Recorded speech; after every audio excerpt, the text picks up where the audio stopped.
Traffic was fine. What's that? Traffic was fine? Traffic was fine. There was no. I didn't have any, well, there was something going on at Edwards Road when I was coming up from UC. It was closed off. Smith was closed off with a bunch of blue lights, and they, I don't know what was going on. It was backed up onto 71 South for a ways. All right, you ready? Everybody ready? What do you want from me, Doc? You stand right here. Okay. Okay, so thank you all for coming here today. So I think we were just here last Friday, not even a week ago, and I remember one of you asking me a question about unknown bodies and how frequently we get them, and I said, well, not frequently, but not infrequently, and here we are less than a week later, reaching out to you, reaching out to the public to help us with a body that was discovered this weekend, and we have not been able to identify her. So I'm going to give you as much information as I feel I can give you right now. It is a homicide case. However, I'm here asking for help, not looking for information related to a homicide necessarily, but simply to identify her. So, and that means that anybody that has any information can call Crime Stoppers, our office, or Cincinnati Police and give any tips anonymously. So what I can tell you is on Sunday morning, a body was discovered in the Fairmount area and on Baltimore Street, and she had been dismembered. And I'm not going to go into detail about what that means or what's missing, but suffice it to say that she could not be identified with the remains. So she doesn't have any tattoos, she doesn't have any birthmarks, she doesn't have any scars. We don't have enough remains for fingerprints or dental, and so we're out here to tell you that we believe that she was about 5 feet tall, 5'1" or so, petite, probably in her late 20s or early 30s. She does appear to have had at least one child. She does have changes on her body that would indicate that she might have sustained a pregnancy and maybe a delivery. She's probably, we're estimating her weight to be between 120 and 125 pounds. She is a young African-American woman.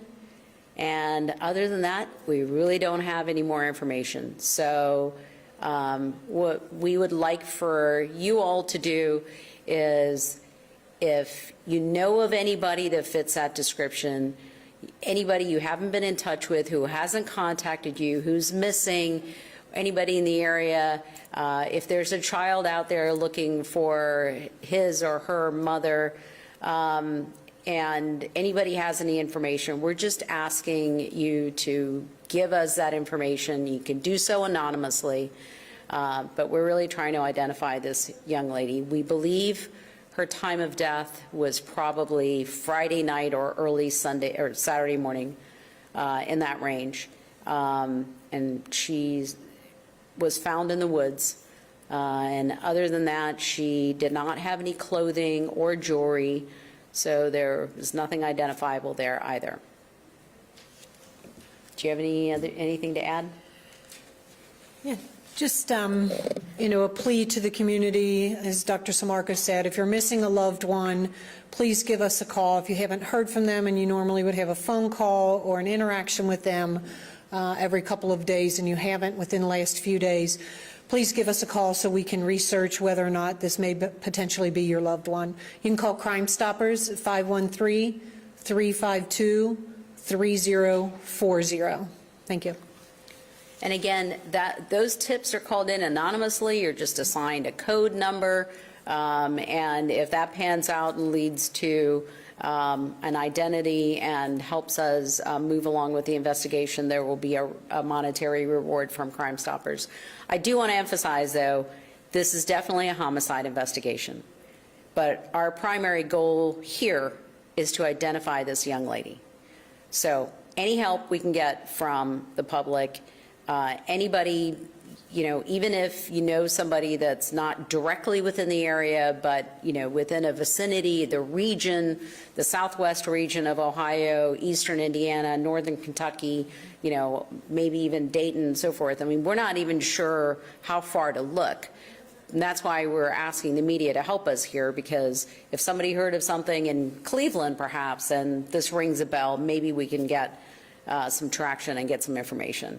So again, the Crime Stoppers number to call and to do so anonymously is 513-352-3040. Our office number here is 513-946-8700. Anybody can call in and give any tips anonymously. If you call into our office, you will speak to one of our investigators who will take down whatever information you give and we'll follow up. But we just need some help. No dental records or nothing like that, hair? There are no teeth to investigate. Dr. Samarka, I know you can't give too many details about how this woman was dismembered, but any clue as to what weapon or instrument may have been used? Again, that's, we have some clues. We're working with the tool marks people in our office to give us a little bit more guidance, but nothing left behind that would indicate, hey, this was this type of weapon or this type of information to help identify her.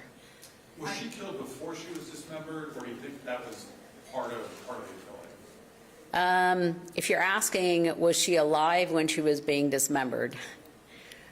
We don't believe so. Okay.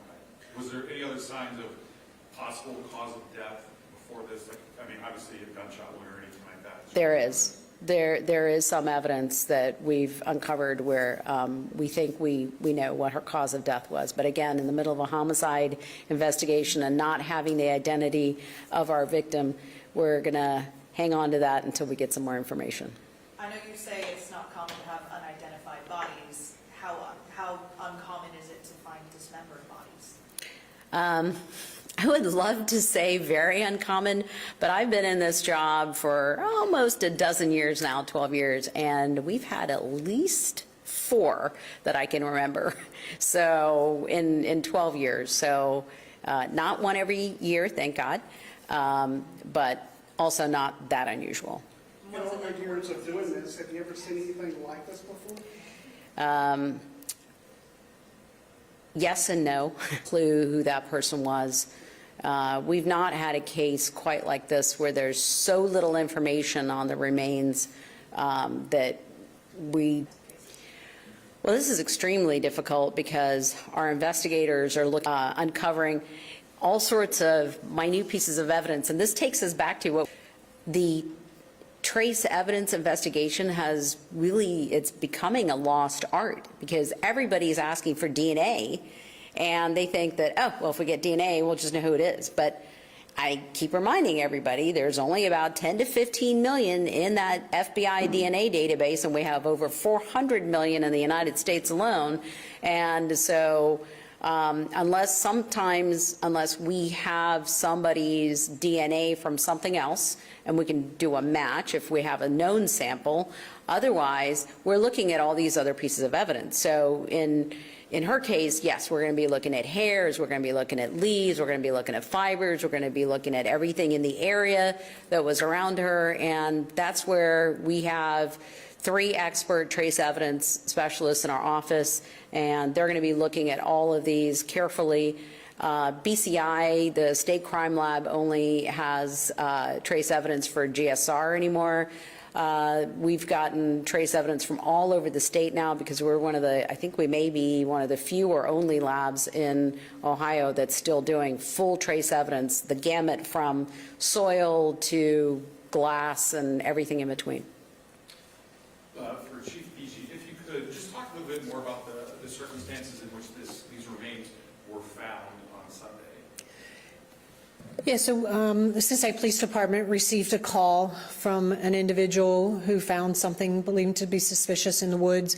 Our officers arrived, and when they located the body, they called our homicide unit and criminalistics to the scene to start the investigation from there.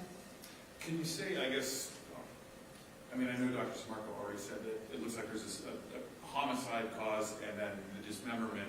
Can you speak to whether or not this body looks to have been moved and placed here, or if the dismemberment happened where the body was found, or is it just too early to tell? Yeah, it's completely too early to comment pretty much on any part of the investigation, including whether or not the body was moved there.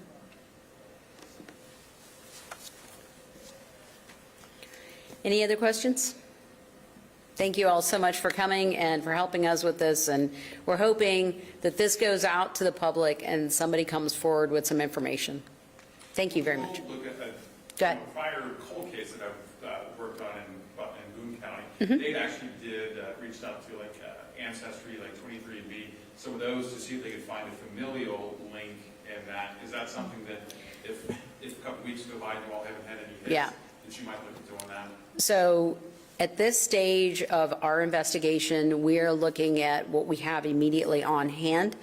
And we also, of course, will be looking at NamUs. But a lot of times since her death, we're estimating between Friday night and Saturday morning. I mean, a family, she had a mother and a father. I mean, somebody must be missing her. I mean, it appears that she might even have a child. So there has to be a family out there that's missing her. And at this point, being that it's so recent, all those other resources would be a little too early, because even if somebody did, call in a missing persons, it would go to law enforcement, and it probably wouldn't have, in fact, I'm pretty sure there's no way it would be in NamUs yet. But definitely, that's a great tool, as well as all the genealogy tools that we have at a later time, but we're hoping that we can identify her in the short term. Anything else? Thank you all for coming, and hopefully we'll get some information soon. Thank you.